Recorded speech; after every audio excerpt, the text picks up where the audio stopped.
Hello, we are live with the amazing Kinsey Schofield. I don't think I need to introduce her, but let's pretend you don't know who she is. So, Kinsey, can you please tell these wonderful viewers about you? Yeah, thank you so much for having me, Paula. My name's Kinsey Schofield. I'm the host of the To Die For Daily podcast. I am a royal commentator, and so excited to hear some of your questions today and for the chat. Well, also tell them what you're gonna, what your plans are coming for the coronation and stuff. Oh, that's right. Thank you for reminding me. I am going to be at the coronation coming up. So if you'd like to follow me throughout social media, I am literally every day. It's like prep for the coronation, whether it's travel or wardrobe or whatever, scheduling, a lot going into that trip. So if you want to follow along throughout the coronation, please do. I'm at Kinsey Schofield on social, or you can find me on todiefordaily.com. Awesome, awesome. I am so psyched to have you here. We're having a chat a few minutes earlier, but I thought it'd be great for people to hear you talk about it. Before we start, I just want to read you something that I actually Harry said, and I want your this is when the kids didn't have the titles, right? Yeah. This is what Harry said. I do think that kind of old way of thinking of the prince, the princess, all these little girls reading these wonderful fairy tales, going, "All I want to be is a princess," and I'm thinking, "Ugh," Harry said. My wife had the most amazing sort of explanation to that, which is, you don't need to be a princess. You can create the life that will be better than any princess. My reaction is I would like to not curse on camera, but it does sound like bull something. I know we use the word hypocrite a lot when it's almost, cliche to use the word hypocrite when talking about Harry and Meghan. But I think what's so bothersome to royal watchers is that to the mainstream media and to people that aren't as engaged and haven't followed along as closely, it's so important to them that they look above it all. They, it's linked, not ranked, is what Meghan Markle has said repeatedly. Let's be linked, not ranked. That yeah. With a bracelet? Yeah. Oh, yes. And so, it's the idea that they don't need this in their life. They're above it all. It's silly. Meghan talking to Oprah about how, titles were never important to me. I think she says something specifically like that. But at the end of the day, the reason Meghan Markle didn't fit into the royal family was because she had severe issues with the fact that Catherine was put in front of her, that Catherine was the priority. Okay, well, we'll listen to your cause. We'll listen to whatever it is you're trying to do here. But we just want you to know that it comes after whatever William and Catherine are doing. Meghan was a pain in the ass, and she didn't understand why she didn't respect the pecking order. And I think that this is just another crazy example of the hypocrisy. Oh, we don't need titles. We don't care about them. I didn't even know who Prince Harry was. I never Googled him. But, I definitely want my kid to be Prince Archie. I want Princess Lily. They were born, Lily, not Archie, but Lily was born an American citizen. We don't acknowledge titles here in the States. If you want to be Princess of Olive Garden or Applebee's, you go, girl. But that is not something that we acknowledge here in the States. And you and I had this conversation off air. I think you're absolutely right. They released the title story to People magazine because they were fed up with the fact that Charles hadn't acknowledged it. And it was really important to these two people that continue to tell us that they're above it all and they don't need titles. They wanted the world to know that their children had titles. So they worked with People magazine to release that story. Their friends, People magazine, by the way, to release that story because it was just so eating at them that the world didn't know that they were more merchable through their kids. That's actually pretty terrible, I gotta tell you. The thing that worries me, Kinsey, is the following, because Meghan made a huge point during Oprah that it's not that she cared about the titles, but it's that with the titles comes security. Ooh. So Yeah. what does that mean now? Does that mean, because please, if we go back to that Life Fest of Oprah, the most important thing why she wanted those titles was because with the titles came this tax funded paid security. Yes. So what does that mean now? I mean, what do you think? I mean, I don't think that there's any way in hell Americans would pay for security, but it might be their way of trying to force, that it might be Harry's way of skipping the line when it comes to his lawsuit against the UK government over police protection, because now he's got two small children with titles. Do they have to bend over backwards for them and protect their family every time they're on, that soil? I guess we'll have to see time, but that was always the agreement. Well, it was always the agreement as long as they were in the royal fold. If you show up for a funeral, if you show up for coronation, I mean, if you were on the Windsor estate, you had that security. But I think taxpayers are sick and tired of Harry and Meghan being so negative and crying and complaining all the time and monetizing their misery. And I think it's going to be hard for anybody to swallow paying for that family's security. Yeah, I gotta tell you something. What are people saying in California? Because you're in California. I mean, it's pretty humorous. I was at the hair salon not too long ago, and there was a woman next to me whose By father the had way, worked. nice hair. Oh, thanks. There was a woman whose father had worked in film. I think it was Paramount, and he'd worked in film all of his life. She grew up on movie sets, and she said, "I wouldn't know her if I ran her over with my car," which I thought was a horrible comment. But it just gives you an idea of, this is a woman that grew up in Hollywood. And Meghan would tell you she grew up in Hollywood and on movie sets. And one of my friends here is a business attorney, Matt Belinsky.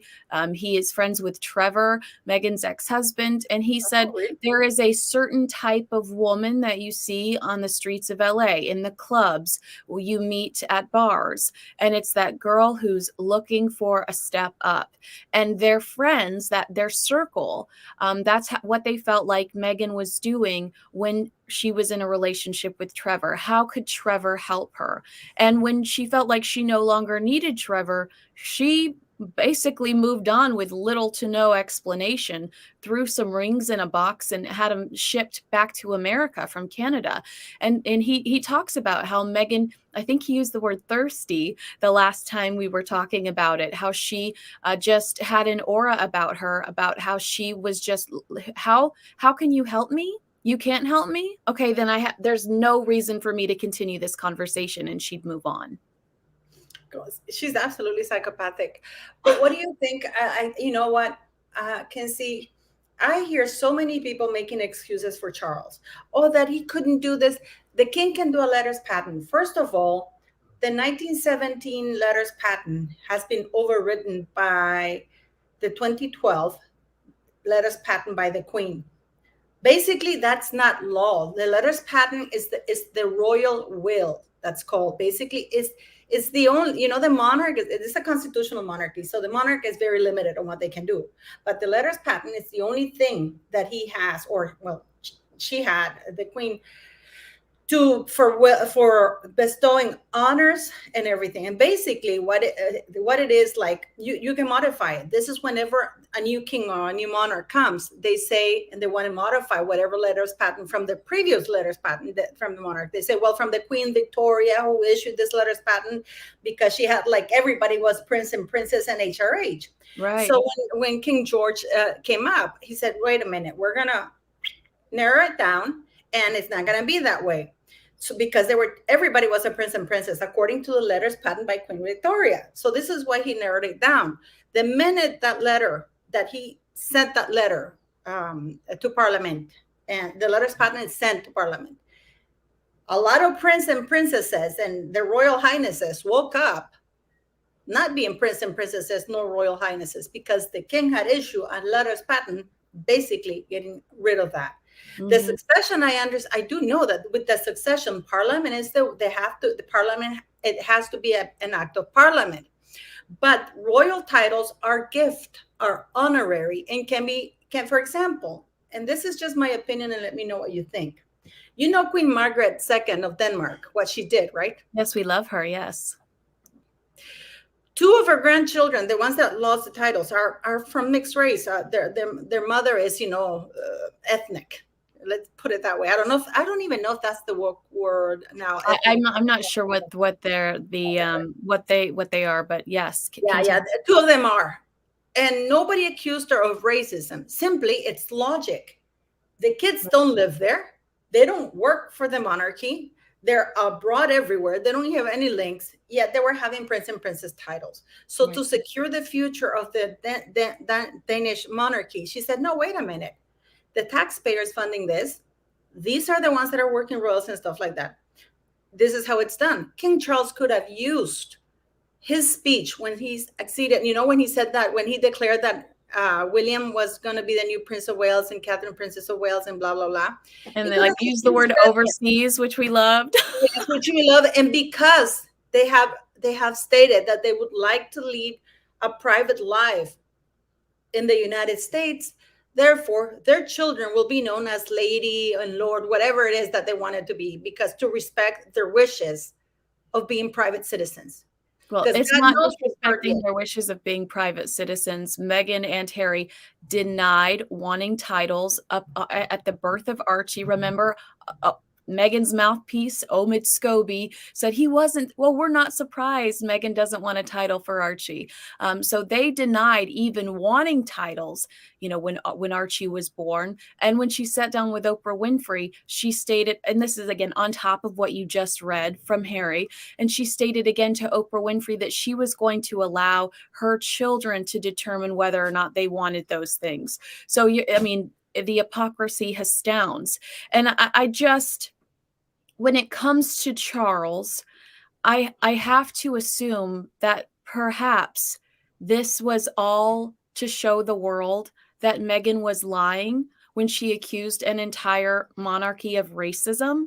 I mean, because I know that normal people that just sat back and digested the Oprah Winfrey interview as truth from start to finish are looking at each other going, well, surely to God, we were just told that they didn't get these titles because Archie was a little black, because he had a little bit, because of his DNA. That's what Meghan Markle told Oprah Winfrey, that he was rejected from a title because of his DNA, because he was not a pure white child, which is absolutely ludicrous, but everybody had to accept it as fact, because if you questioned her, you were considered a racist.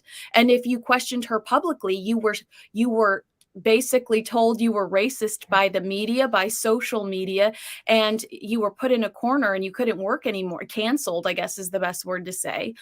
So I do think that people that just took them for their word are now scratching their heads going, well, so what else is a lie? If your child has a title, what else did you lie about? And I'm sure you and I could list off 16 or 17 other things that she's lied about within the next 30 seconds. But it was that the objective in this? I don't know. I know that you have another opinion, and I'm happy to hear it. I think it's weak because, he has to be a monarch first. I've always been a believer, Kinsey, that if you do the right thing, however difficult, the optics will always be right. If I don't know, one of my favorite movies is Air Force One. I don't know if you've ever seen that movie, with Harrison Ford, Air Force One, and, with Glenn Close, and it's like, and then they're talking about that, and that, whether they're going to save the president, whether they should give it to terrorists. And then the guy said something that I've always used even in my YouTube. And he goes, if you give a mouse a cookie, he will want a glass of milk. Once he got the milk, he will want another cookie. It's an endless cycle. And not only that, it escalates. Well, my opinion is just to prove your point. We're hearing now that Harry and Meghan are interested in attending the coronation, but there are negotiations happening. What could you want to attend the coronation? You're going to get a seat behind the candlestick. enjoy. But, like, what exactly do they want a part in the ceremony? Is Harry bitter that Camilla's grandchildren are going to be a part of the oil anointing? Does he want his children involved in somehow? What could there be to negotiate with these two when it Well, comes they want to be on the balcony for sure. Number oh one. And they oh want, well, if you look at it, let me tell you something. Harry and Meghan were not supposed to sit next to the Prince and Princess of Wales during the Queen's funeral at the church. They Mhm. were supposed to be sat somewhere else. Yet Charles sat them right next to each other. Even, putting the children right next to Harry. And Meghan was not supposed to be in the car with the now Duchess of Edinburgh. I'm so happy for that. Yeah. But he made them front and center.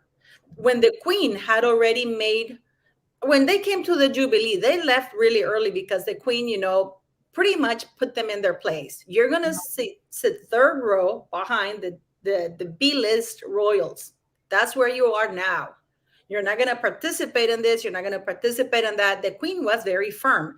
Charles is not. And I'm sick and tired of people saying, oh, the long game is the optics. He would have been called racist. He would be called what he was called a racist when they Yeah. weren't being racist. So no matter what it is, if you continue this will never end. Had he put a stop to it, And I think we all agreed with the slim down monarchy. I think we all see that logistically, that's the only way to, ensure the survival, is to slim down the monarchy, because it's not just financially, which people do still complain about their taxes going to this family that has 1,400 homes. The people, especially in the kind of financial crisis the UK is in right now, people are critical of having to fund them in any way, shape, or form. But it's also it just helps you PR wise. Imagine if Andrew hadn't had the platform he was given. He wouldn't have been such a black eye on the monarchy. He has become such an embarrassment because he was given this title and he was given the big wedding with Fergie. I think that the slim down monarchy is a great way to go. We were all firmly behind him on that. And why would you expand it to a family that doesn't even live, in the country? They're in California talking about loving In-N-Out Burger and trying to change American laws and challenging the well, First using Amendment a and title, because trying she to didn't write like censor Meghan Twitter. Markle. She didn't write that letter as Meghan Markle. She wrote it as the Duchess of Sussex, cold Mhm. calling senators on the Mhm. phone as the Duchess of Sussex, which is illegal, you know, Right. which it caused a diplomatic incident. For me, this is not about the long game. For me, this is Charles being weak. But if you look at the patterns of his life, they say that past behavior predicts future behavior. And then what people try to do, they scramble to try to fit a narrative into the bad behavior, because you know how I feel with him. These politicians that they run a platform on a platform. Let's Right. say when I get there, I'm gonna have I don't know. Education is gonna be free for universities, and they run and they run, and that's their main thing. And then when they get to the presidency, instead of making the education free, they make it more expensive. Right. And Yeah. then people try to say, well, no, it's because of this and that. But he must have known that because he had people. So he could have easily have said, you know what? Take it like a man and say, you know what? And I would have used the words that Harry and Meghan have used against them and said, Meghan and Harry has stated that titles are a burden for them and they want to lead, give their children a normal life. And therefore they will be known as Miss Master Archie, Archie and Miss Lilibet, in order to Also, they've fulfill called their you wishes. outdated, and they've said you're a racist colonizers, and they've said you're abusive, not only physically, but emotionally. Yeah, use all of their words against them, because not only have they publicly denied wanting titles and have been critical of the idea of titles, but they have been, very damaging. They've been incredibly damaging to the royal family brand, to the point where how can you watch everything they do and not think that their ultimate objective is to destroy the British royal family? They don't want William to take the throne. I mean, am I the only one that noticed that Harry did not sing God Save the King during the Queen's funeral? I mean, I think their ultimate objective is to bring down the monarchy, and that's what their legacy, that's what they want their legacy to be. But in reality, Harry's doing shrooms and talking to trash cans. And, Meghan is going to be, I think, remembered for being a bully and a mean girl. And they really need to figure out figure out a new path, because people are seeing behind the scenes and it's not very pretty. They're not these martyrs that they are trying to paint themselves as. No, thanks, Megan Mold, for the super chat. I wanted to tell you something because you said something. I watched her live with Royal Daily D. I talked to her, but you said something that you know what? I was actually jumping up and down, because you and I've been saying this for a long time. When I first saw Meghan on the scene, I didn't even know Harry was dating her until that communique, leave my girlfriend alone because of her race. And I remember I think I saw her walking with him in Toronto from the Invictus games, right? And I go, oh my God, she's Latina. And I'm like, crap, hi, Royal Daily D. So I went and I Googled her ass, and I couldn't, because the entire press was going on about, oh, she's such a Hollywood star, blah, blah, blah. So when you hear the words Hollywood star, A-lister, you imagine Meryl Streep, Angelina Jennifer Jolie, Lawrence, Nicole Angelina Kidman, Jolie. Witherspoon, Jennifer Aniston. Yeah, any of I those had to people. actually Google what the hell Suits was, and then I found out that it was something on Netflix, and she wasn't even the main role. She was. It was worse. It wasn't on Netflix yet. It was on this very unwatched USA network here, which I actually only ever turned on to watch Fresh Prince of Bel-Air or Saved by the Bell reruns. Like, that is what I thought of as USA Network. Never did I watch their original content. It just didn't exist to me.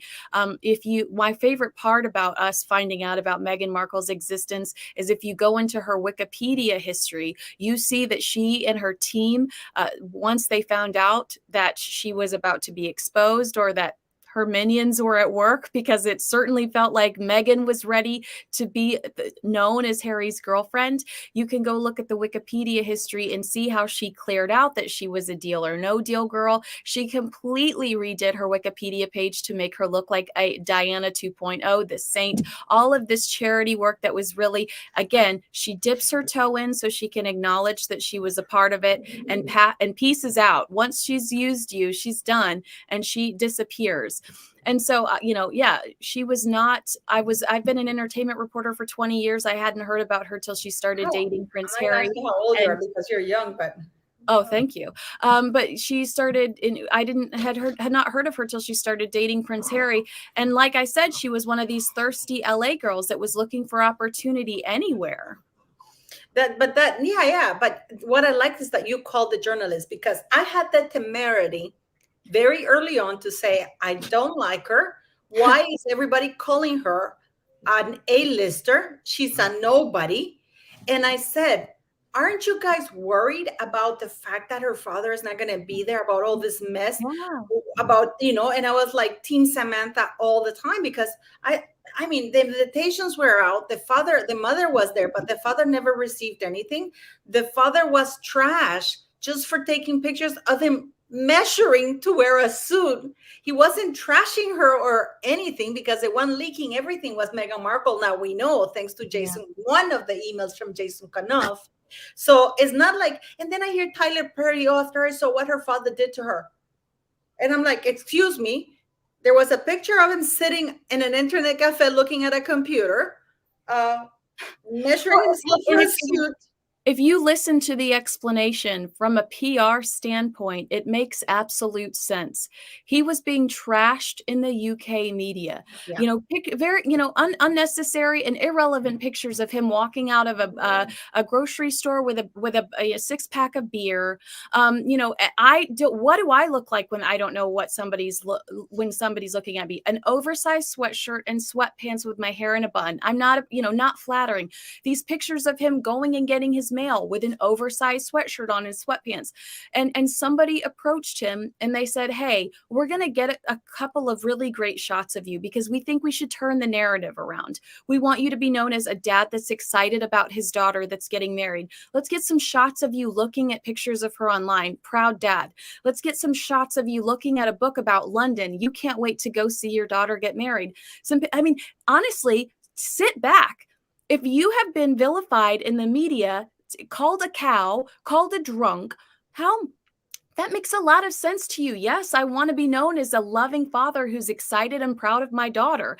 I mean, the fact that Meghan, who thinks she is the queen of public relations, can't sit back and go, God, that makes a lot of sense because I didn't do anything to help my father's reputation. I didn't fly out there and give him a makeover or explain to him that there were going to be people in the bushes. He was left all alone. This is a guy that's always been on the other side of Hollywood. He's the one fixing the lights, trying to make everyone else look better. It's never been a priority for him to look good because he's been a selfless man throughout his life.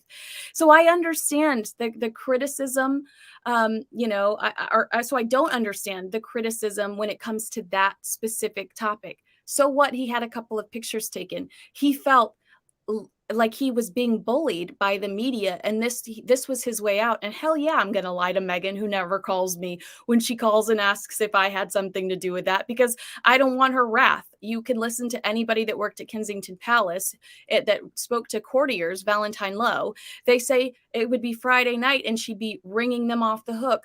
They'd wake up Saturday morning, her ringing them off the hook, ripping them a new one. I'd be scared of her too, even if she was my daughter. No, and let me tell you something. The reason why he wasn't helped is because Meghan refused to have her father help, because she allowed for Doria to be helped. Because from what's come out of Palace, the Palace people kept telling, we need to send people over to help them, or you can bring them over here, or we can assist them. And Meghan refused the Palace's assistance to her father and siblings because they insisted on it, because they've had experience with what happened to every royal bride or person who joined the royal family. So that was offered, but of course, because it was her father and her family, they couldn't impose it on her because she's a grown woman. But she refused the palace help to Mr. Markle. And it's incredible. She didn't. And now we know that she'd been back briefing the press, because in her email to Jason Kanoff, she said, I don't get it. I back briefed the press about Samantha. And yet, they're still allowing her to speak. Right. And I just want to say quickly too, I've made a mistake over the last few days, because a lot of the UK media is trying to make a story out of the fact that Charles and William didn't go to the christening. Was that ever a realistic option? I don't think so. I don't think it's ill will either. I think that these people I was saying on TV, I just simply think that their diaries are full 6 months in advance. So no, there really was not an option for them to hop on a plane to go to a christening and stand in a room with Tyler Perry, who has accused them of being physically and emotionally abusive on camera in front of millions of people on Netflix. No, but the reality is, when somebody asked me about that, I should have said, where was Thomas Markle? Why do we fixate on the fact that there's a distance between William and Charles, when are we going to acknowledge the fact that Meghan has alienated her own family? Why is that not the story? That that Thomas Markle, who's literally an hour away and 2 hours away, maybe, wasn't there. 2 heart attacks and a stroke. Yes. Why was he not there? Because that was the more realistic option, No, yeah, no, and I completely agree with you. But I love the fact that you said that people don't take journalists to account, because I was vilified, Kinsey, when I said that. Is how dare you? I had to quit Twitter because people, they call me racist and all kinds of things, right? Yeah. And I said, I just, and you know what I said? This is before they got married. I said, this woman doesn't have any intention of staying on the royal family. She's going to grab the title, go back to LA, and try to enter through the big door that was shut in her face when she was trying to be an actress. Yes. Oh my God, no, she's a philanthropist. You're just being racist. You envy her looks and blah, blah, blah. And what has happened? Yeah. And you know what I said then too?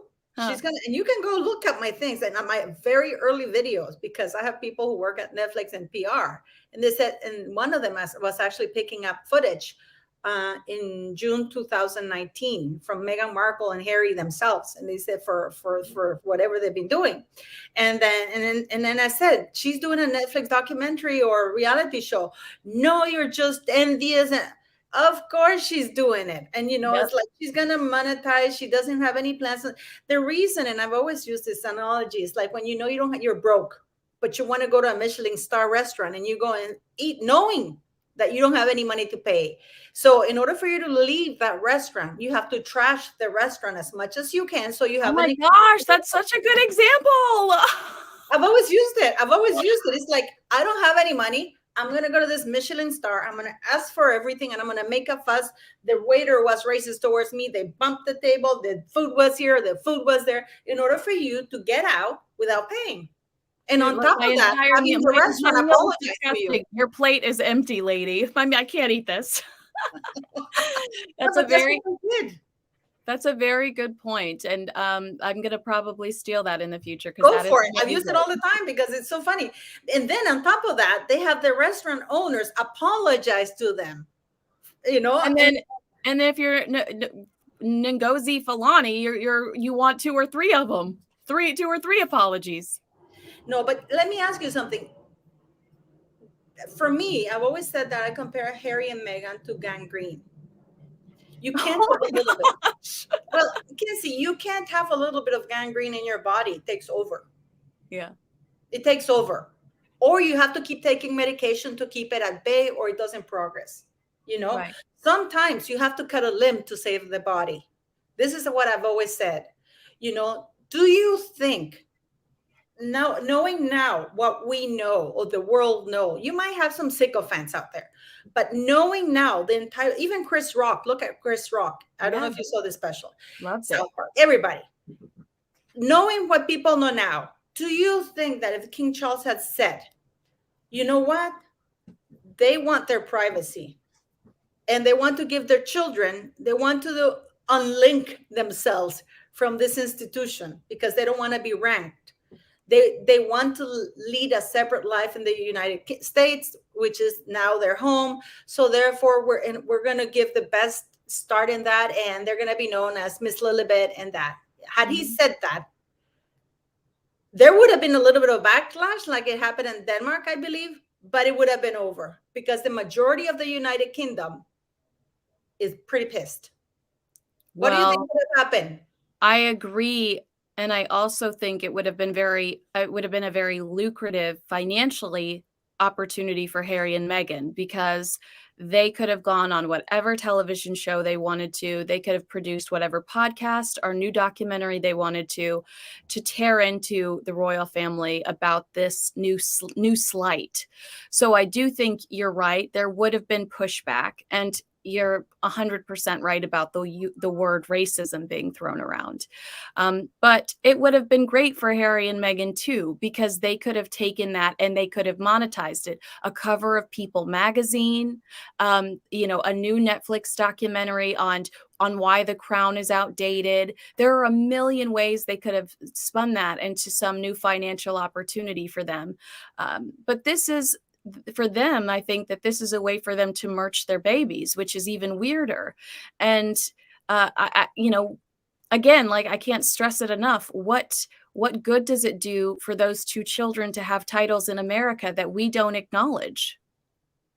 Yeah, but you see, the way I look at it, you're right in many areas. But if King Charles had used their words, yeah, against them and saying, because I know that having a title, my son has suffered because having a title. Because if he had used their own words, what they have been saying for months, if not years, if he had used their words against them, they're gonna make money no matter what. And now they're gonna make even more money because now it's a permanent thing. It's easier to give than to take away. Right. No, You know what I mean?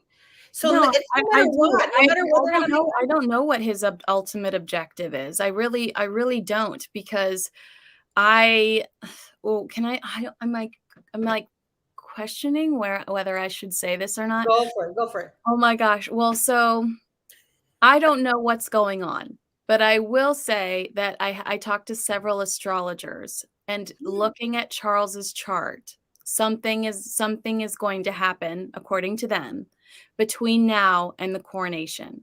So what is going on, I don't know. But That is not gonna make it. oh, don't say that! Don't say that! Oh my God! Well, what I will No, say but is, it's a sad thing. It's a sad thing. Look, you saw how they advertise, how was announced that Prince Edward is now the new Duke of Edinburgh, official. right, The king bestowed it. Everybody's happy about it. right. Meghan announces it through people because now it seems that that the monarchy's official spokesperson in the United States is People's Magazine. Because as soon as Meghan said it in People Magazine, it appeared in the monarchy's website. So Well, don't apparently forget that's that People official. Magazine is who Meghan worked with. According to her, she had nothing to do with it, but who her friends went to fight Thomas Markle's letter. People Magazine recently got the exclusive featuring Harry on the cover. So People Magazine is somebody that they have a very close relationship here in the States. I'm like seeing the comments. I'm not saying anything catastrophic is going to happen with I'm just saying something's up, okay? I'm not saying anything dramatic or catastrophic is happening. So everybody chill out. And these people, you guys know that this is where if you're on my channel, we're not woke and we can talk about anything. So but for me, this is what Marie Claire said that Princess Diana's two sisters were at the christening. Have you heard anything about that? I've only heard it through Marie Claire, but that's another point I'd make. Where was Thomas Markle? Where was this? What a nice sacred moment to make nice. Why would that not be the perfect opportunity? It's like she's ashamed of her family. She thinks, linked not ranked, she thinks she's better than her family. She thinks All of she's it, superior to her black family. and white. Yeah. And so why do you not want to have a relationship with the same father that you blogged about taking you to lunches after, expensive dance classes and putting you through school and giving you the opportunity and putting you in front of a prince, giving you the opportunity to have the lifestyle that you have today? That is all 100% because of her father. But you haven't heard whether it's true or not that they were there in California? I haven't, but I think that they likely were, because they do really feel bad for Harry, Diana's sisters. They sympathize with him. They do not believe that Meghan is anything like Diana, but they do think that there is, I don't want to say something off. I'm trying to find a delicate way of saying there's something about Harry that is lost, and they feel sorry for him in that. But Charles Spencer wasn't there, I'd note, and he's been kind of, from what I understand, there was a big blow up because he stepped in and was worried about Meghan as well, Meghan's influence on Harry before they were married. But yeah, of the 20 people that were there, congratulations. It sounds like 2 of them were family members. Doria. Oh, 3. There you go. 3. Ashley, if Ashley was there, Samantha's daughter. Oh, that's true. She might have been there too, but we don't know, because Meghan might have just used her for the Netflix special and then ducked out too. You know what's incredible? I think the reason why didn't she? This is what I've been told, that she's demanding to have Archie and Lily. Now she won't mind. And I'm going to address something that I saw here, that apparently the king has said that the British royal household has said that it's okay, that we don't need to see the testimony of the doctors that stating that the children came out of Meghan Markle's body, even though it's law that it has to be made public. I don't know if you've seen the easel that is announced by Palace with all the royal children's. They have the signature of the doctors who were present during birth. It has to. The reason why that happens is because before there used to be law like that the home secretary had to be present during a royal birth to ensure that it wasn't fraudulent or whatever, because it used to happen. So when the queen abolished that, removed that law, it was with the understanding that there would be the signatures of the doctors present when the birth was there to say, hey, yeah, we testified that the child was born out of the. So now people are going on that because, and I don't know which YouTuber said, oh, but I can assure you that it was okay. We know that they are hiding, that they hid Meghan's bullying for many, many years, had it not been for Valentine's Law. So now we know that the Charles big scandal cash for honors, big scandal. We know what they've done with what bothers me? I'm going to say it. History that is forgotten is liable to be repeated. For some reason now with this, we were talking about this generation. Now they don't want to remember. Yeah. Past behavior is a very good, predicted of future behavior. But people, for some reason, it's like they want to vilify people, and let's not talk about it. It's that happened a long time ago, but they don't understand that these people are in these circumstances. They're with this privilege now because of what they did. Yeah. And because they were never held accountable to it. Meghan Markle, Harry's going on national television talking about doing drugs, illegal drugs on a visa. I mean, what's the backlash there in the United States? Because Nigella Lawson was kicked out of the United States, was not allowed back in when she went out because she admitted of using drugs and stuff like that. The backlash is minimal so far, but I also think that it's okay. So there's a couple of things. I have a sneaky suspicion that you and I talked about the titles. You said you thought the titles were released by Harry and Meghan because they weren't patient enough to allow Charles to do it. But I wonder if the titles were announced to divert attention from a few stories that are hitting the news cycle right now. One being Harry's drug use. I mean, if you look at the statistics of the people that support Harry and Meghan, that is a younger demo. It is incredibly irresponsible for Harry to go on any platform and encourage drug use or openly discuss it without any ounce of regret. But additionally, there's this other story that's happening right now that's building up, and we're finally getting proof of things thanks to Elon Musk of, Harry getting involved in politics, trying to silence America and destroy our bonkers First Amendment rights on social media. So I'm under the impression that Harry and Meghan, pursue some of these stories to try to divert attention from stories that are negative or could negatively affect their brand. And there's been a total barrage of negative headlines about them. Specifically, I was one of the people that came out and said I was hearing that there was frustrations within the household and they were taking it out on each other. I mean, who else can they take it out on? They have a very limited amount of people in their life. But it was allegedly one of Meghan's friends that came out swinging to the Mirror, who Harry's suing, saying that that was not right. I think they called me ridiculous for what I said.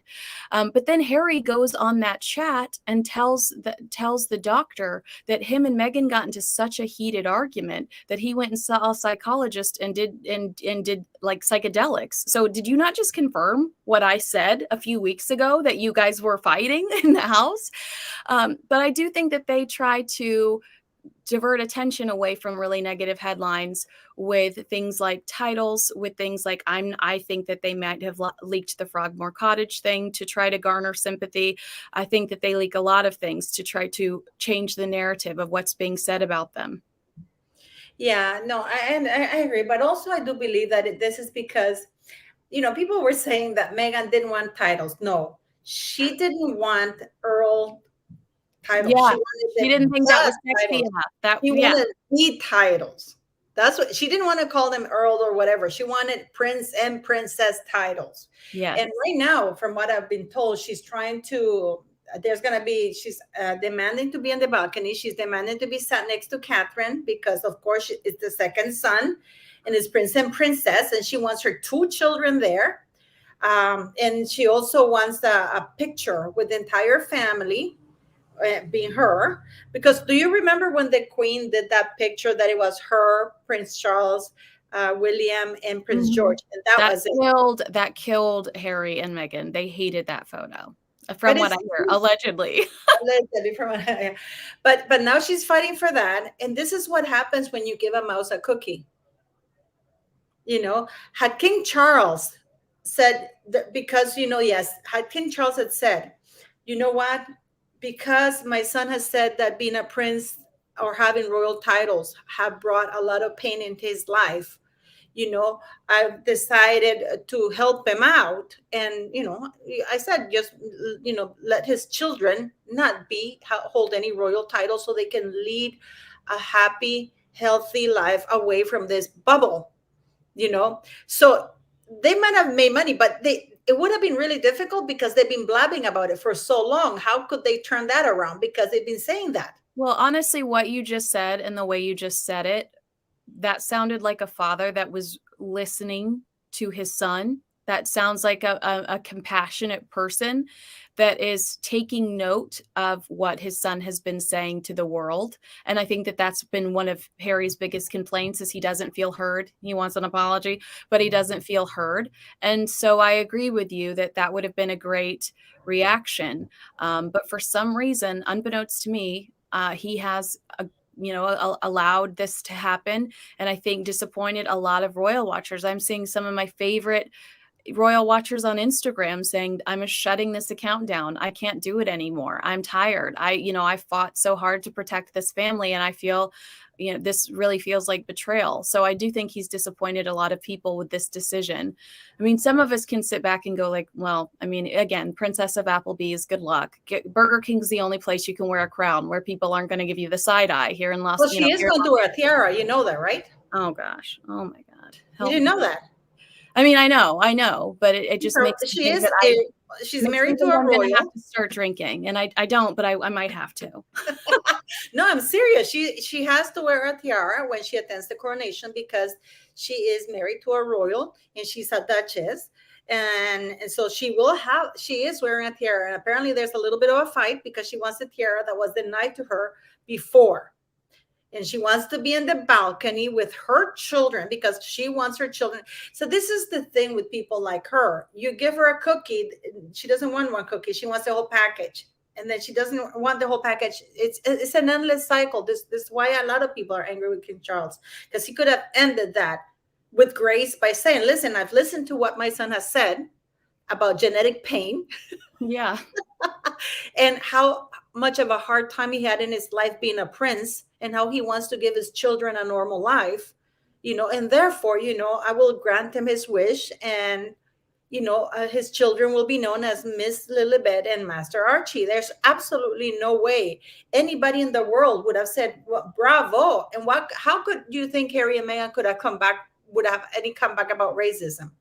Well, here's the thing. Here's what Meghan and Harry do. They allow crazy people to fight for them. They allow those nasty people on the internet to come at us and say horrible things about us. They allow Tyler Perry to go on Netflix and accuse them. I mean, I really was taken aback by Tyler Perry's use of the word abusive in that Netflix special. That is an incredibly aggressive word. And he said physically too. Oh, did somebody break your necklace, Harry? Go get another one. Stop being a little B word.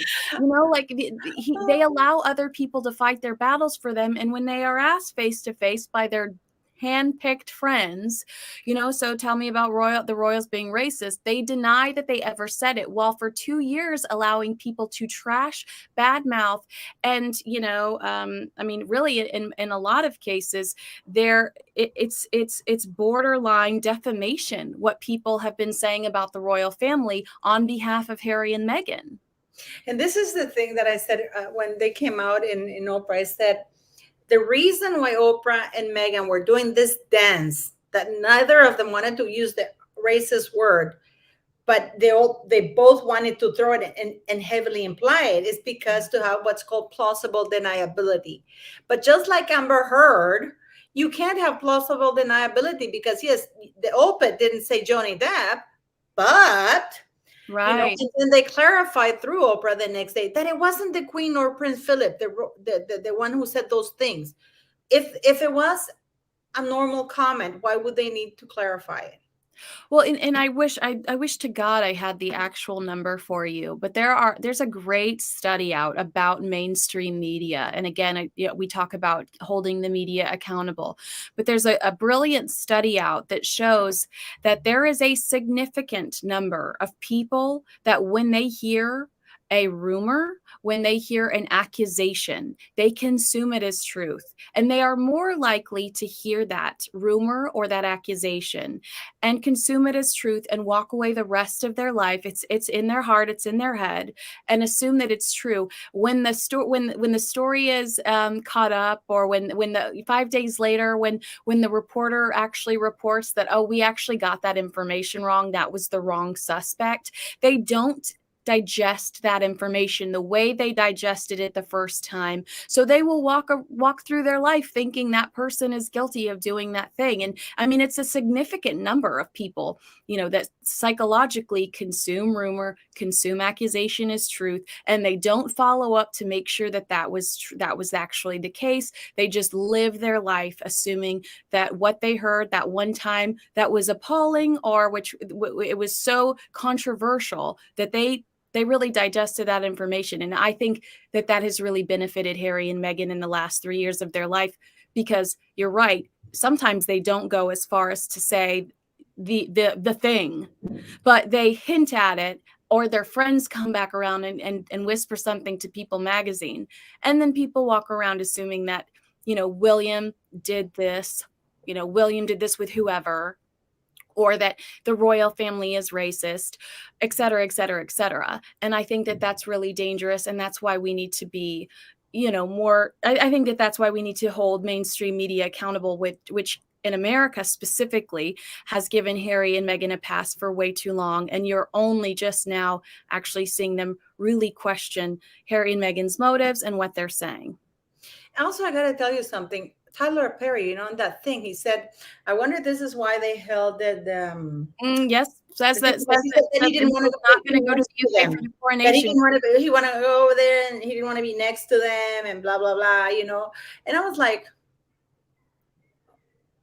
okay, you want a title from an institution steeped in culture and traditions, but you don't want to follow the traditions nor the culture, right? And you're having a man say that people were physically and emotionally abusive toward those two wankers. And no, I am angry at that. And let me tell you something. I am not angry with Harry and Meghan Markle. I don't know if you know about me. I understand precisely what you said, because my ex-husband did that to me, and he had the press for 8 years. And when he was found out that he was lying, people still go back to this, because now it's starting, now that it was being found out that everything he said was a lie, but people remember the first thing for 8 years. You know what I mean? Yes. And it's hard. And people escalate the rumor and they make other things up, and it's hard. Mm-hmm. But this is what makes me angry. An abusive person will only escalate behavior unless stopped. Yes. And I did a video, short, maybe. I know you might think it's a little bit extreme, but it's like when you have somebody commits a crime and the family says, no, we're going to hire a private investigator. We're going to find out what happened. And then that's it. We're not going to release the findings, and never mind the victims. This is what the royal family did with Meghan's bullying, because had it not been for Jason Kanoff, we wouldn't have known that. Or Valentine Lowe. I mean, Valentine. Well, I also want to say, I think a little bit that we can credit Prince William on this, who actually we can credit him a lot because Meghan has the meltdown towards the end of the Netflix series. It's Prince William that gave Jason permission to step in and contribute that information. And I'm seeing some of the comments saying that we're turning on the royal family. We're not turning on the royal family. And I actually think that the older Charles gets, the more influence William will have on Charles. And I think William is done. And I think if it was up to William, those children would not have titles. And maybe the more influence William gets, the likelihood of them no longer having titles. But I do feel I really don't, when asked straight up what I think the objective is with Charles allowing them their titles. I can't tell you why he did that. I have to assume it's to prove their hypocrisy, and I have to assume that it's because he doesn't want drama before his coronation. But I don't think that that's the end game for the royal family. I don't think that Harry and Meghan are going to, I hope that they don't continue to walk all over them. I certainly hope so. And this is another thing that you just said that I say to people, we have to call everybody out, because I'm not a royalist, I'm a monarchist. There's a big difference. I don't kiss one royal's ass, except the Queen's, and she passed away in Prince Philip. And the reason why I kissed her ass and the ground she walked on is because whatever her failings were as a human being, she did her job in a very, very, she came very young. She was the ultimate feminist. She was the ultimate feminist in a world of, because when the Queen came to power, it was very belittling of her. She was a mechanic in the army. She was very clever. She kept everything neutral. She loved her family. Whatever craziness her family were is completely opposed to Meghan Markle and everything that's going on. But at the same time, she was firm with stuff. Yeah. So for people to say that we're turning against the royal family, no. I want my monarchy clean because it's an institution at the end of the day that represents me as a Canadian and as British taxpayers. And if your institution is corrupt, the coin of the monarchy is to be transparent, to be honest, to be believed. Well, and I think too that there's what you're saying, just to hop on top of that, is we do respect the institution. We respect the monarchy. We admire the institution, the monarchy, and we are not seeing that from the Sussexes. So it's confusing for us to digest why they would be able to continue to disrespect, be very destructive towards, and seemingly try to bring down this institution that they're clinging to for relevance. And not only that, I heard that the People magazine was there and they paid a lot of money for the pictures and footage and stuff like that, which is going to come out pretty soon. Oh, wow. Like, why would you not release that immediately unless it was some because they're photoshopping and there's something going on and it's Tyler Perry. Everything is about money. And I also believe that King Charles did not do those children a favor by allowing Meghan Markle to bully her way into getting titles for the kids. And this is another thing I have for people I was telling you about. If the children were entitled from the get-go, from the time the Queen died, why didn't Meghan start using them right away? Well, yeah, and you and I had this discussion off air. It's because the king has to bestow the title to them, offer it to them. The letters patent already pretty much is gone. The Queen changed that with the letters patent 2012, and the king, even the children are entitled to have that. But the Constitution, what the documents and Parliament says that is at the discretion of the monarch. So the king has to keep in mind, we're having this discussion for the first, well, we're having this discussion relatively, this is a conversation we're having with all of our friends right now. Yeah. But I guarantee you that there was a war room set up after the Oprah Winfrey interview, and they combed through all of this information to determine, what were their options after the Harry and Meghan interview, aside from being probably appalled and maybe wanting to strip them of their titles. They wanted to know exactly where Meghan got her information, because she told American media that the royal family was racist and withheld a title due to Archie's skin tone lie. So you know that they have gone over this. Everything you're saying, that's a conversation that happened 2 years ago when after the Oprah interview, and there was panic and they were trying to figure out what all of their options were and which way they were going to go.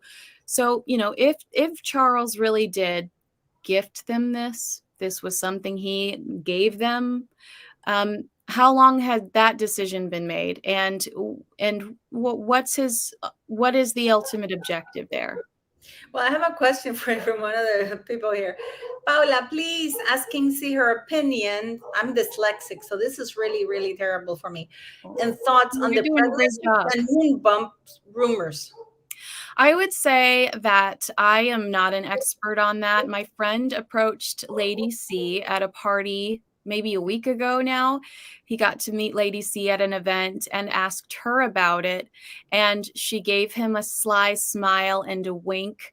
So I'd say if you want expert opinion on that, Lady C is probably where I would send you, because and to be honest, I had a full-time job during the first pregnancy, and I wasn't pursuing royal commentary, or my blog and podcast didn't exist yet. So I just was not engaged in the first pregnancy. And then we saw so little of her during the second pregnancy. I mean, honestly, did we only see her during the Oprah Winfrey interview? I'm think that might have been the only time I physically saw her during the second pregnancy. So I would not consider myself an expert on that topic, but I do think that Lady Colin Campbell is much more involved in that and has much more. Actually, if you go to the Harry's book, The Spare, he says that within 2 hours, and we have to take into consideration driving back and forth, because within 2 hours of Meghan starting with the pains, they went back to Frogmore Cottage with the baby. And then he goes and describes that he inhaled the laughing gas, all of it. There was none left for the wife. Another weird addition. Like, who read that and said, like, yeah, this sounds great, let's go, send it to print? No, and then he said that they had to give her an epidural, and then they put her in a bathtub. And I can tell you, medically, there is no way on earth that with an epidural, you're going to walk out of the hospital within an hour. That is questionable. But so is this entire book. With an epidural, first of all, it takes almost 2 to 3 hours for the effect to wear out, to wear off. And then they have to wait for you to have like a bowel movement and to pee on your own to make sure that there are no effects and that you can walk, because, the epidural goes through the spine, right? So the earliest you can leave when it's an epidural thing is about the very next day, because they have to make sure that there's no nerve damages afterwards. My son, I used an epidural, and it took me almost 4 hours to start feeling my legs. Wow. Yeah. Because, they don't know how long it's going to last. So they, the operation, it went quickly, but, they don't know how long it's going to last, but it takes about 2 to 3 hours for the epidural effects to wear off. And then they kept me there because they had to wait for me, it's an operation. So I had to, but even though she didn't have an operation, still the epidural is a major thing. They don't let you out within an hour, and they don't put you in a bathtub to push, so it doesn't make any sense whatsoever. What you're saying has been explained to me before, so that's not the first time I've heard that. And I guess, to me, I've had to cover a couple of times. I've had to cover the secrecy around Archie's birth, and I thought, we know we're dealing with people that are highly paranoid, and for some reason their paranoia, it around each other, it heightens, it increases. And I just thought that the way that Archie's birth went was, and I think Prince William would agree with me, was really disrespectful to the monarchy. It was really disrespectful to the family. The family found out, forever after the fact. She initially wanted to have the birth in-house. She wanted to have the birth at Frogmore Cottage. It was according to sources, or according to her doctor, whatever, a geriatric pregnancy. So there were concerns, but the secrecy around everything, if they want these conversations to stop, I don't think that they should have functioned in the way that they did with everything they've done over the last few years. And again, to demand titles and have that secrecy around those babies. It's a little hypocritical. You don't let us see them. Nobody sees the kids, like proof of life. Where is it? But you want titles. It's just, it just is hard to sit back and consume. You're just like, how do you function? Common sense is not very common when it comes to those two. Yeah, and I was going to say something to you. I was going to ask you something, because there was this lady. The thing is, with the stories that they keep telling about the birth keep changing, because what they Well, said I at the mean, it's not beginning just was the birth. something else. It's not just the birth. How did you guys meet? Did you stumble upon her on Instagram? Was it a blind date, or did your friend introduce you that was working for Ralph Lauren? What were you wearing on your first date? Was it a black sweater and a pair of jeans, or the blue piece of dress that you sewed into your wedding veil? That none of their stories make sense, and none of their stories are the contradictions every time they open their mouth are astounding. How do they function as human beings in society when they never tell the same story twice? Yeah, and I mean, what's really outstanding to me was when Megan said on Netflix that, oh, on Oprah, that the reason why she didn't have the paps or allowed pictures of Archie was because the emergency room at the Portland hospital, and the Portland hospital doesn't have an emergency room. Well, why did Fergie take pictures at the exact same, how come Fergie could do that? I mean, we didn't care that she went to a different hospital. Nobody cared. Fergie went to the exact same hospital. She's, that's a silly excuse. I wanted to ask you something, because you're pretty tuned into a lot of things, and I'm sure you have your sources and stuff like that. But what is the thermometer in Hollywood towards Meghan? Because I know Versace show was their fashion show or something like that, and she's not getting invited to any of those things, is she? No. And they're saying that they probably should mentally prepare to be skewered tomorrow night at the Oscars. I was even thinking, like if I What does were steward advised, mean? Sorry, what is steward? like they're going to be roasted Roasted? at the Oscars tomorrow night because Jimmy Kimmel is the host and he's had so much viral success with the, poking fun at Harry's book over the What is last. it that he do? What did he do? Oh, he did an entire skit. It was a funny little fake book about Harry's blue penis and the ghost of Princess Diana appearing. It was so bad. It was so bad. But I mean, on a serious note, it actually makes me sad that his content has made Diana's A ghost laughing stock. a joke. So, but if I were advising Harry and Meghan, I would have almost been, as their PR person, I would have been like, hi, they will attend the show if you promise not to make fun of them, because that would have been great PR for the show. And then Harry and Meghan wouldn't have to sit back and brace for whatever's happening tomorrow night. But yeah, the PR experts are saying South Park and Chris Rock opened up the floodgates and have given everybody permission to tear into them and to say what they really feel. Because as I've, spoken about earlier, there was a tone here in the States that if you were critical of them at all, you were called a racist, you were canceled. And I could tell you for a fact, there was a very popular entertainment news show that I used to appear on regularly. And when I started here in LA, and when I started to criticize Harry and Meghan, the calls stopped. So we can only assume that is because a certain someone picked up the phone and said, stop using her, allegedly. That's terrible. I know, but that was the tone. And thanks to South Park, thanks to Chris Rock, and really thanks to Spare, Harry's own doing, the tone has changed in people. And Bethany Frankel, I'll give Bethany credit too. Because of certain bigger personalities have spoken out against them, it's now acceptable to say what you really feel about them.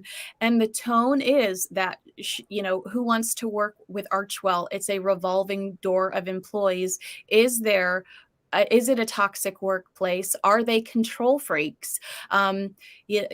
I think that they're lucky to have Tyler Perry in their corner because he's so powerful, but Tyler Perry and Oprah can only get you so far, and they need to branch out. They need to change their reputation because their reputation is toxic. They focus on the negative. They're allegedly not very kind, and they have got to change. They've got to step up if they want to continue you to function here in Hollywood. And, you know, get a new storyline. We get it. Neither one of you like your families. We're over it. Yeah, but you know, you were saying, so they were not invited to the Oscars. You haven't heard whether they're invited or not?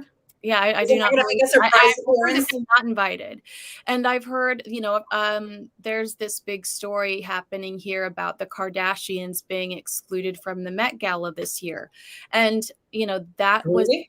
Yeah, and so I've also, you know, I had heard reports that Harry and Meghan attending the Met Gala event. Now that's May 1st. The coronation is May 6th. So I did not feel like that was a real option, especially if they intended to actually attend the coronation, because it would totally, you know, the coronation is going to be a week worth of celebrations, even if it's only technically 3 days. Starting May 1, it's all anybody's going to talk about, you know.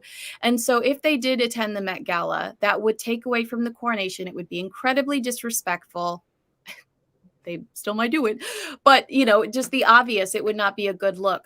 I think that if the Met Gala were to go as far as to not invite the Kardashians, there's no way that Harry and Meghan would get an invite to something like that. They have yet to be invited to the Met Gala. They have yet to walk a red carpet in LA. And when I talk to publicists here in LA about including them, you know, Baby to Baby has a lot of events here. Meghan has been involved in Baby to Baby a lot. Tyler Perry's involved in that. Jessica Alba, Nicole Richie. It's like the go-to charity for celebrities. And they've recently did an event. She was not there. When I ask publicists about it, they say, you know, it becomes the Harry and Meghan show. It totally negates any sort of story we're trying to tell or person we want to shine that day. And it's just not worth it to have them come up and steal the limelight. Or do you think that the reason why, because let me tell you, nobody knows who they are, really, for reals. But I wonder if the reason why they're not invited is because the list of demands that they want to be the center of attention and stuff like that. Not because they are, because Yeah, for it's also example, security. Yeah, their security demands are crazy. I mean, restaurants turn them down regularly because of their really? security demands. And yes, in LA, restaurants will be like, we can't do that. We're not going to clear out an entire room for you. You cannot have the back corner. You know, the restaurants here in the States will tell them, no, that's too much work. It's not worth it for us. Yeah, because I was going to tell you, like, I assume that Meghan, you know, the perp walk that she did with the right now on Women's Day when she had two women With open her the door. Chanel bag. Yeah. Yeah. And her And then, Diana earrings. yeah, only one person showed up. You can see it in the reflection of her Well, glasses, you know? I don't want to say only one person showed up. I would say someone from Harry and Meghan's team might have only made one phone call. No, but what I mean, you know, this is not like a woman who's follows. So I wonder if this is the reason why she's not invited to those things. First, because she wants it to be about herself, and they're not willing to do that because she's not that big of a celebrity.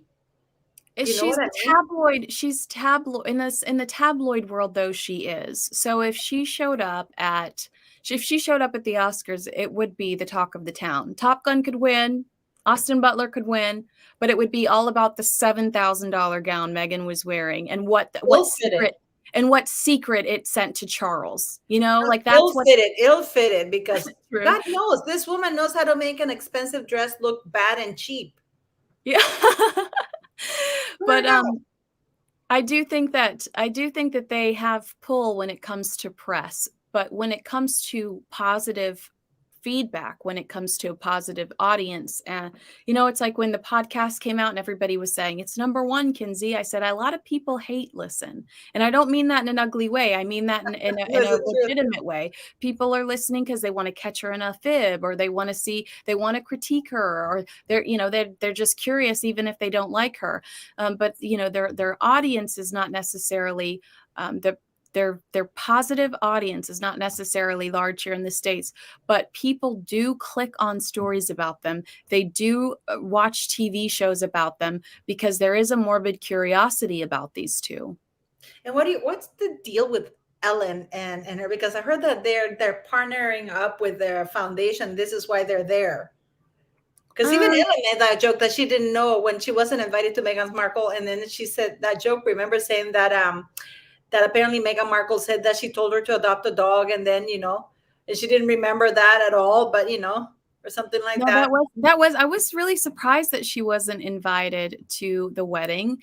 And Meghan was actually in talks with Ellen to be so we know that Harry was talking to Oprah Winfrey about an interview before the wedding. That's when they started those conversations. But Ellen was involved in talks about an earlier interview too, before Megxit, before all hell broke loose. Meghan was going to do a sit down with Ellen, and it was Andrew Morton that reported that pretty quickly after the wedding, that Ellen was in talks with them about a sit down conversation. And what she actually ended up doing was totally bad press. It was horrible. The squatting, the sucking the baby bottle. It was just so weird and Do you think bizarre. she was getting back at her for not giving her the interview?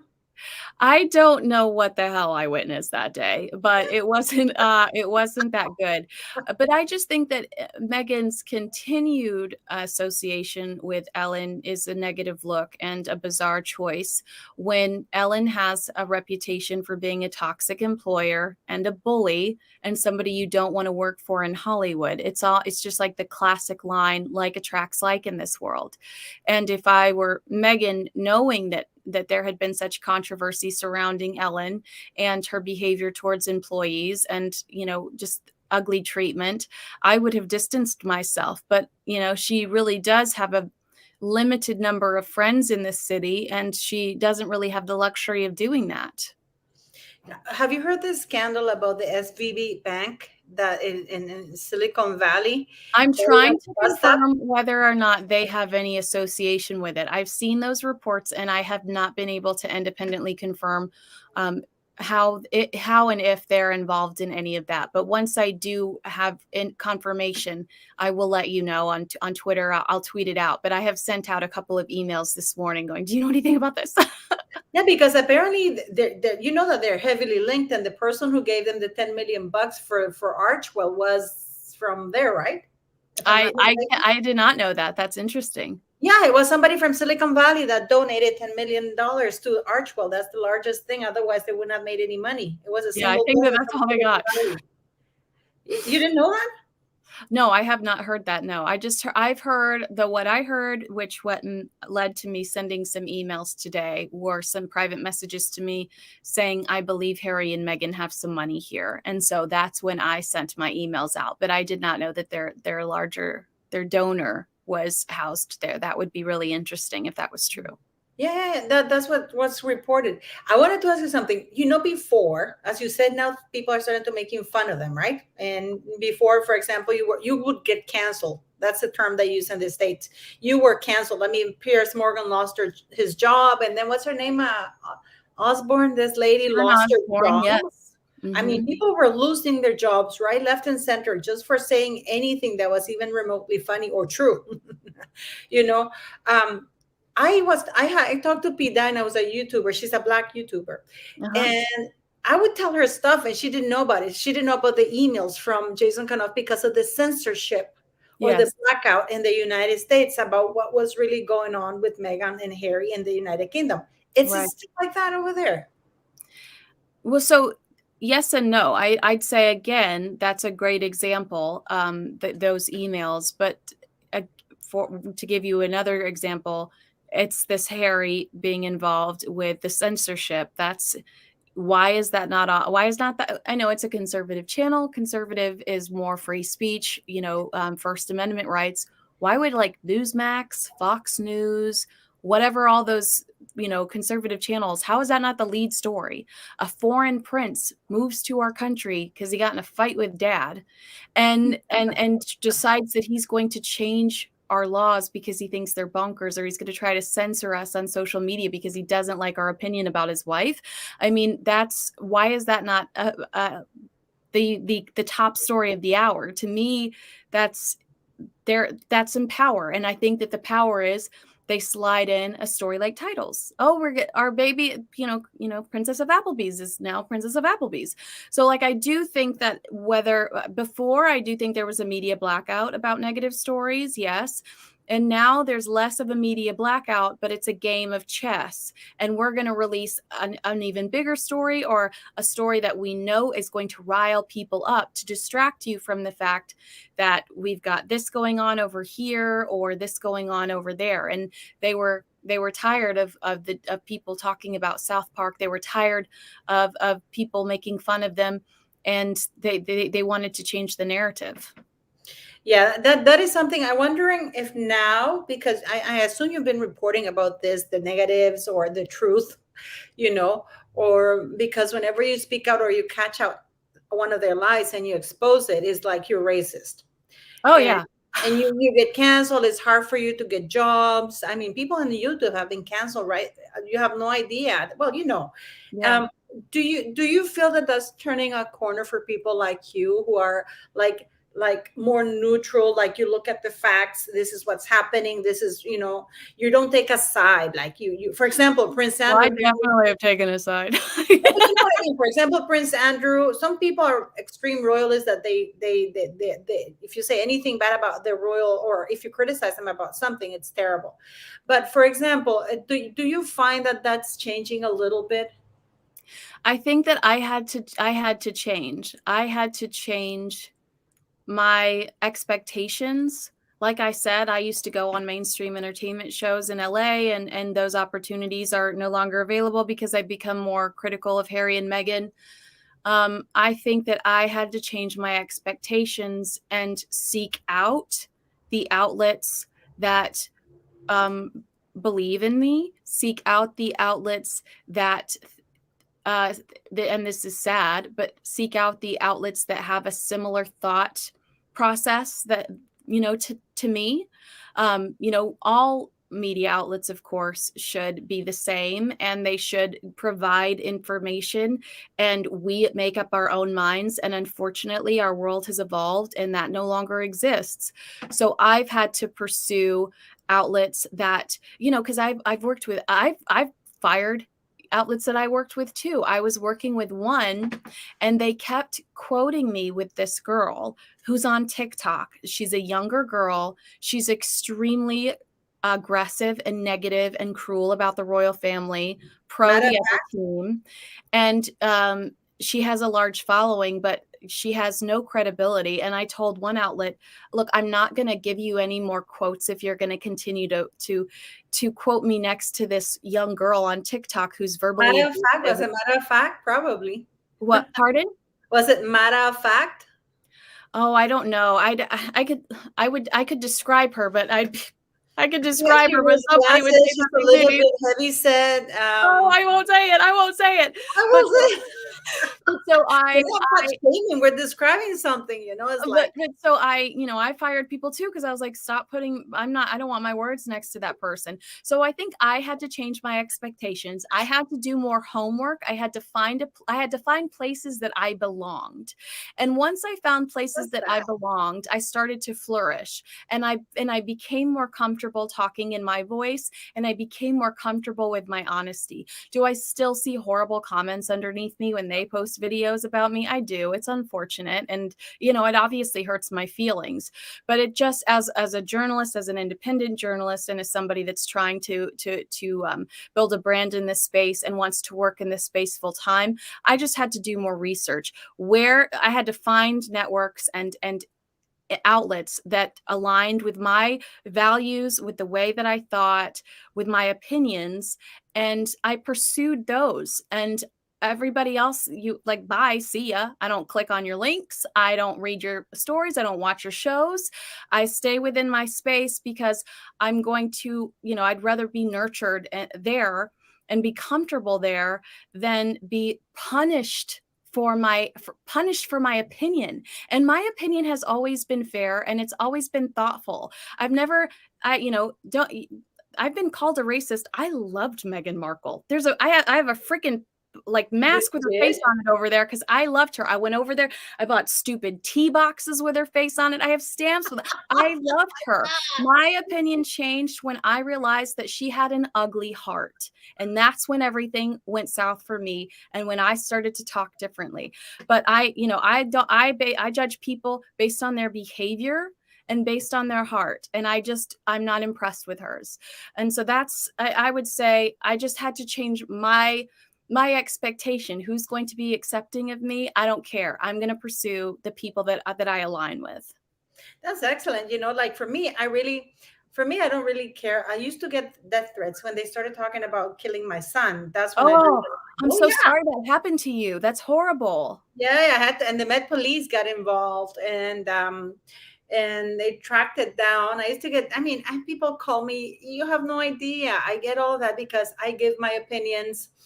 And whenever I say things, I try to research. I worked with embassies, I worked with royalties, I with diplomats. I know what's involved, so when I hear people say certain things, and what bothers me, Kinsey, it's okay if I say something and then I didn't know that. Okay, sorry, it's changed.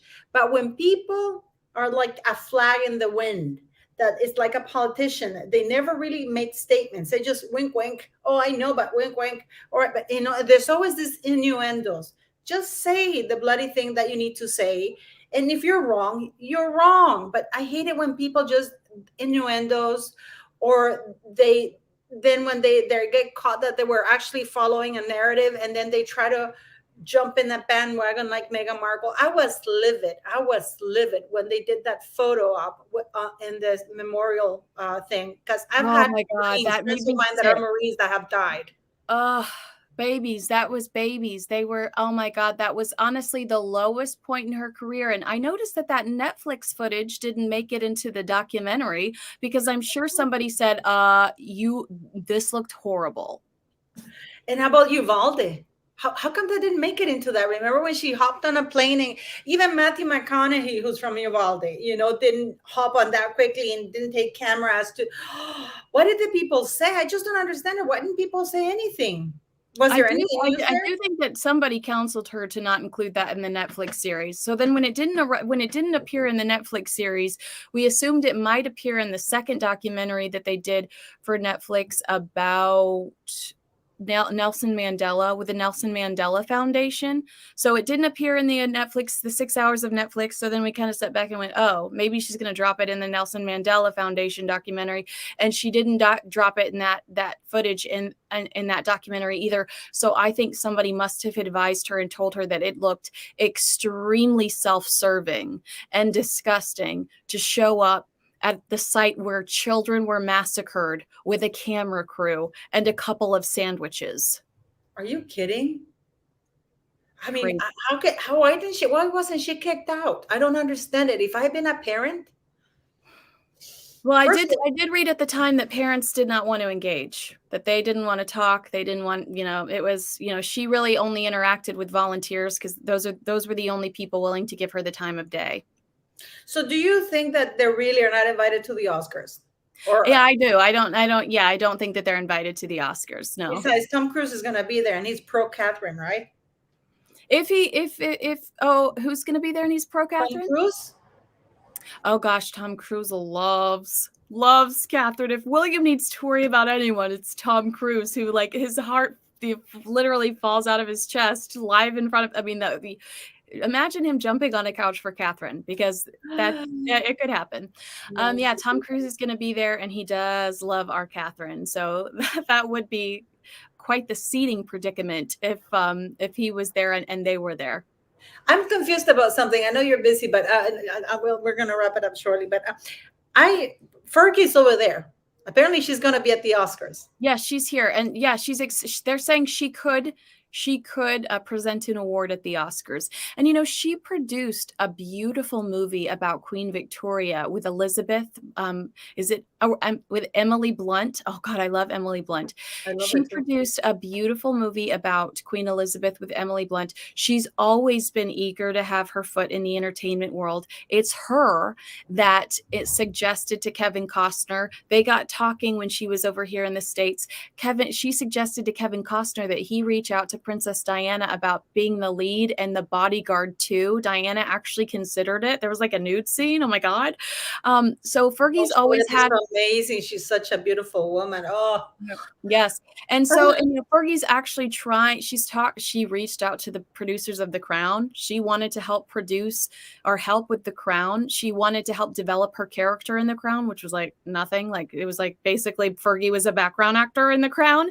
And then she's also really interested in converting her books into scripted dramas for Netflix or something. So look, Fergie and Andrew broke.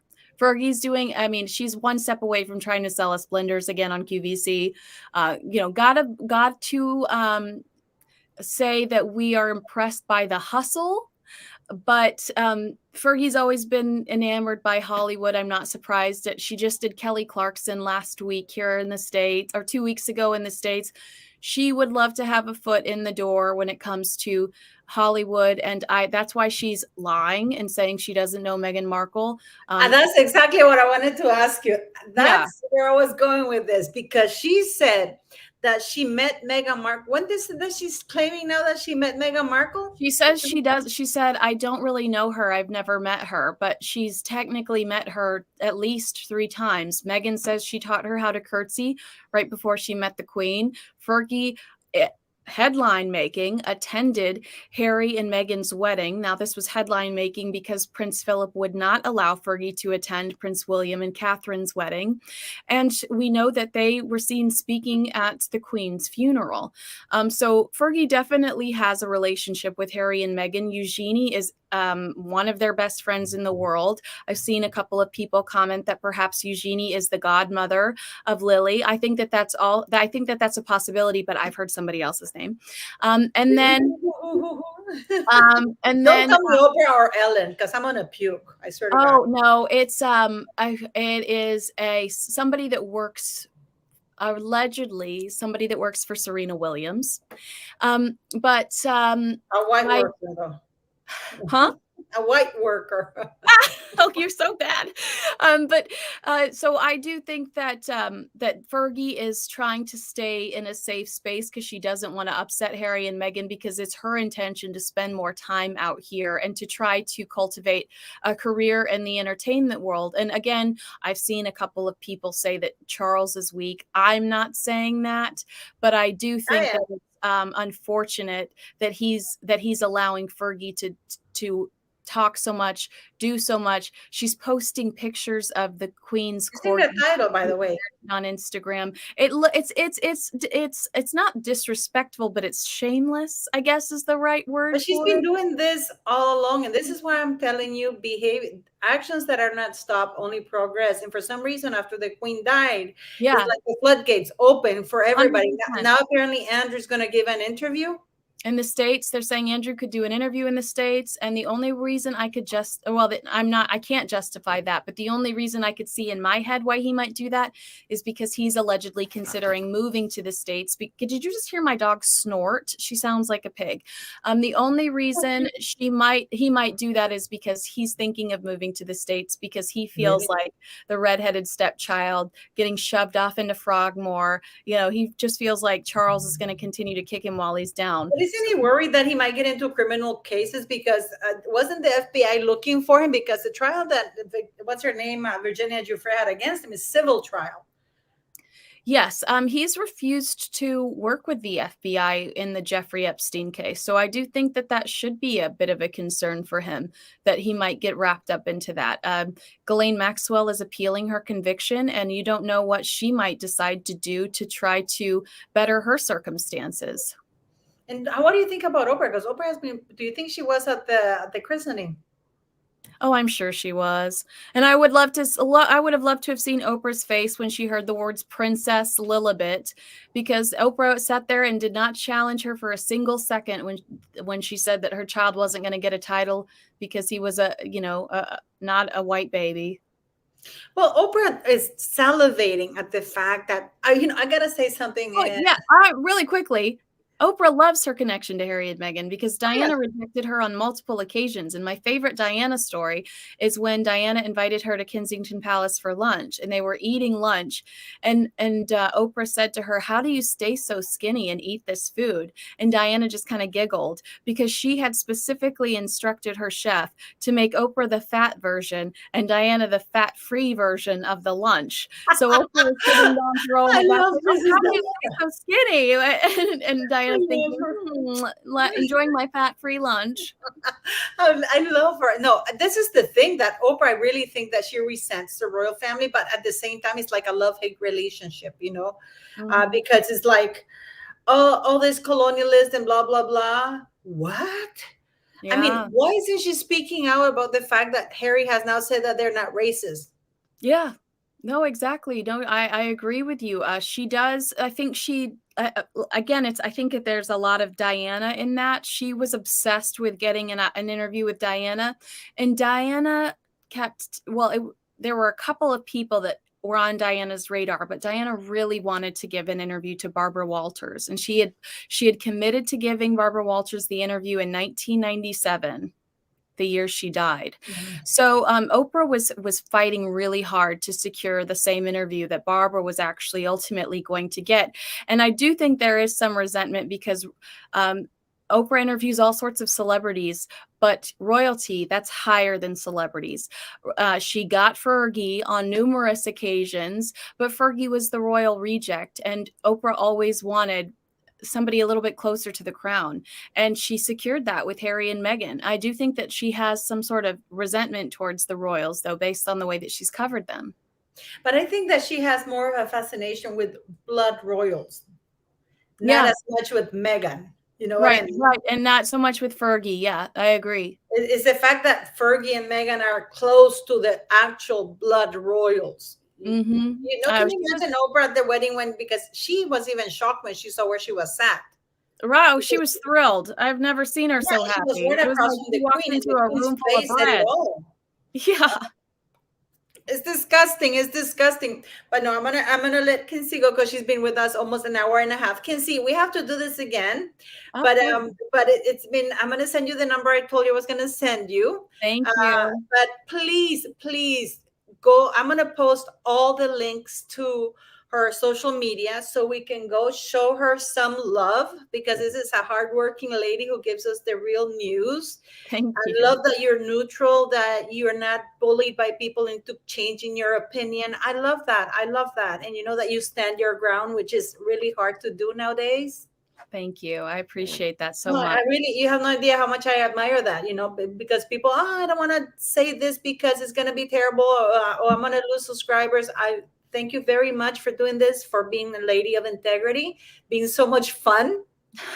And so please go show her a lot of love. We're going to promote everything. She's going to the coronation, so she's going to have a lot of juicy stuff.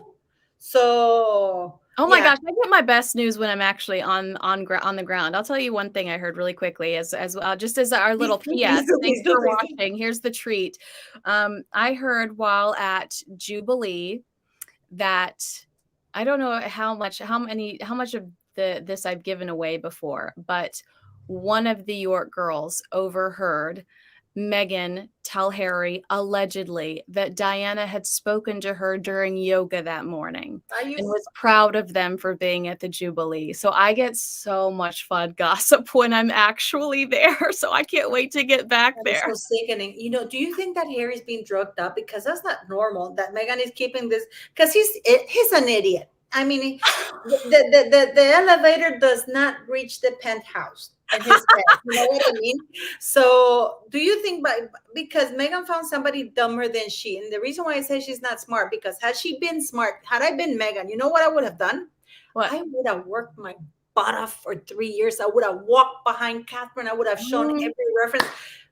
Homeless children in Africa, I am there. I'm Yeah. going to whatever in there. I'm gonna shovel, I'm gonna do everything for 2-3 years. I'm gonna endear myself so much to the people. And not only that, by endearing herself to the United Kingdom, she would have raised her profile worldwide. Yes. And then I would have said after 3 years, you know what? I miss my home. Right. I think that would have been the best plan. And if they couldn't do that, I would have come back. I would have moved to the States and I would have stayed under the radar for 3 years. And I would have Oh, I'm quietly grateful. worked with charities. I wouldn't have gotten political. I wouldn't have gone on Time Special and told everybody to vote for a specific candidate. I would have just kept my mouth shut. I would have worked quietly with charities, helped fundraise, make private phone calls. And then when they came out with whatever they had to say 3 years later, I think it would have been easier for all of us. We would have been more open to them. But because it's just been harassment, berating the royal family, complaining Lying. for the last 3 years, we're all sick and tired of it. We're done. This is the lies. Never mind the harassment. It's the lies. And I can guarantee you, had she done that for 3 years, the entire world would have loved her. The Yes, doors would have opened for her. Like people would have been vying to be with them. I You would agree with have you. proper people. And not only that, had they spoken with gratitude, kept the links, to the royal family would have loved them. Probably Prince Charles, because he has the Princess Trust, they would have sent them over there. It would have been something she could have had she been smart, which is why I'm saying she's an idiot. But Harry is worse than she's dumber than she is, because is he drugged up? How I can mean, it's really terrible to be using the mother like that. I heard that, well, and I heard this from a source before I also let you go. That the I Earl wouldn't say Spencer, I don't have to say he's drugged up because he goes on Zoom and tells people that pay for it that he gives you all of his drug history. So I don't even have to say it out loud.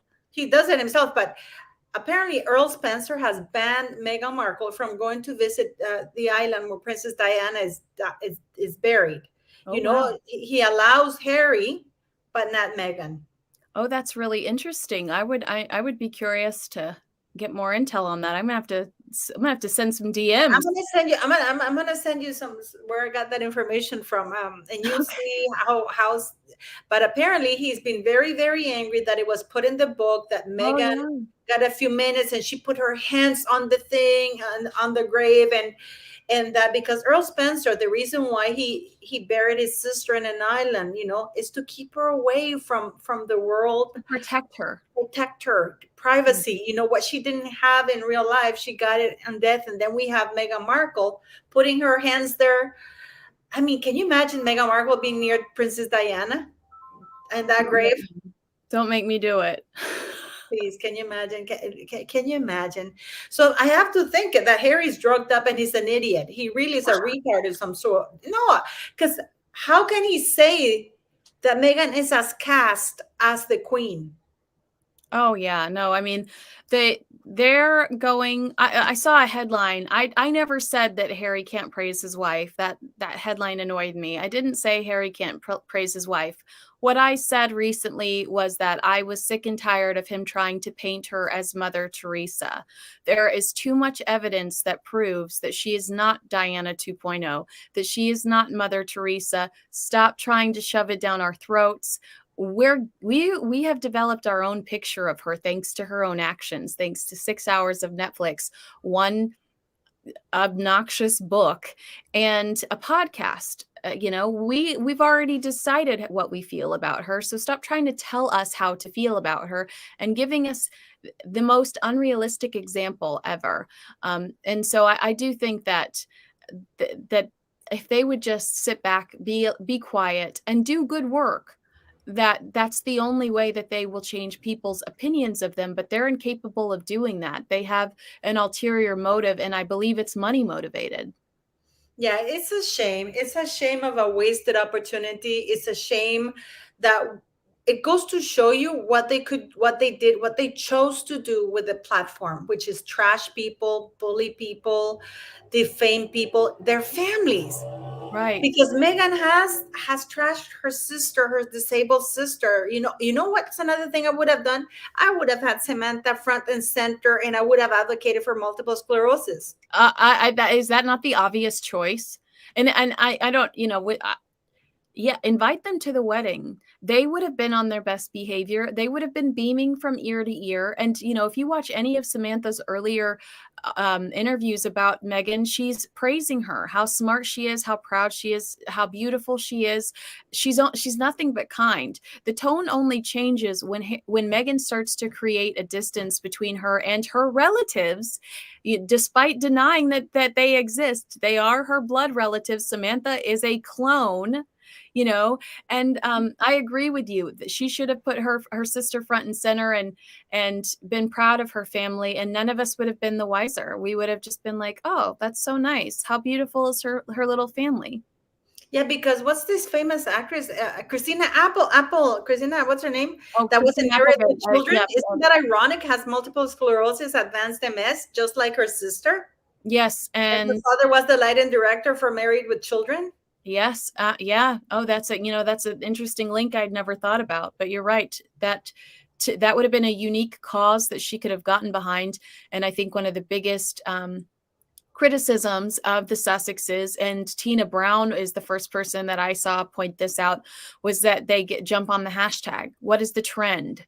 What trendy thing is, this what does my friend call it? My Twitter activism. Yeah, I think Obama talks about Twitter activism. Their friends Obama, talks about this Twitter activism. What are you really doing? If you're just sending a tweet or just jumping on the bandwagon so your name is in a headline and then you fade into the distance, it doesn't count. It's not real. It's terrible, I gotta say. But anyways, thank you very much for joining me and joining us, the community, where we'll do this again, hopefully, when you have time.